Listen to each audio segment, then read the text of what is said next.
Big बॉसची प्रतीक्षा संपत आलेली आहे.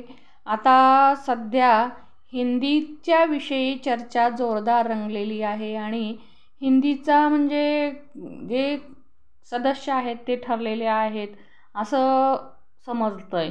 तर म्हणजे बिग बॉसच्या सूत्राकडून असं सांगण्यात आलेलं आहे की 31 ऑगस्टपर्यंत सुरू होईल असं सांगण्यात आलेलं आहे. याच्यामध्ये बरेच कंटेस्टंट आहेत, टी व्ही ॲक्टर्स आहेत, यूट्यूबर आहेत, असे बरेच जण आहेत. त्यातल्या त्यात ते आता हिंदीच्या याच्यामध्ये एक चर्चा चालू आहे की म्हणजे श्रद्धा आर्य ही जी ॲक्टर आहे ते टी व्ही ॲक्टर आहे. तुम्हाला माहीतच असेल तिचं कुंडली भाग्य आहे जे सिरियल आहे ते खूप गाजलेलं आहे आणि ते आत्तापर्यंत चालू आहे.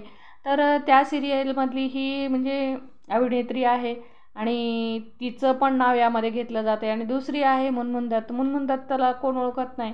तर मुनमुन दत्ता होती तारक मेहता का उल्टा चष्मामधली बबिता, जी म्हणजे की जास्त फेमस आहे. जेठालाल आणि बबिताची जोडी म्हणजे की असं त्यांचं जे दाखवलं गेलं त्याच्यामध्ये बबिता आणि जेठालालचं जे पात्र होतं ते खूप सर्वांनी डोक्यावर घेतलेलं होतं. अशी ती अभिनेत्री आहे.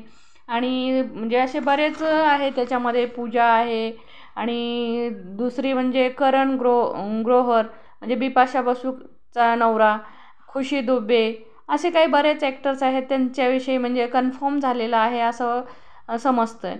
तर आणि काही काही लोक आहेत की काही जणांनी म्हणजे नकार दिलेला आहे. त्याच्यामध्ये आहेत राम कपूर, तेजी शहा आणि लता संबरवालची शक्यता आहे, दिव्यांका त्रिपाठी, असे बरेच म्हणजे फिल्म इंडस्ट्रीमधले लोक आहेत, कॉमेडियन आहेत, यूट्यूबर आहेत. म्हणजे जवळपास सगळ्यांनाच याच्यामध्ये म्हणजे भाग घेण्यासाठी आमंत्रित केलेलं आहे. आता किती जणांचं म्हणजे फिक्स होते आणि किती जण राहतात ते आपल्याला पाहायचं आहे. तर तुम्ही माझ्या चॅनलवर नवीन असाल तर सबस्क्राईब करायला विसरू नका. धन्यवाद.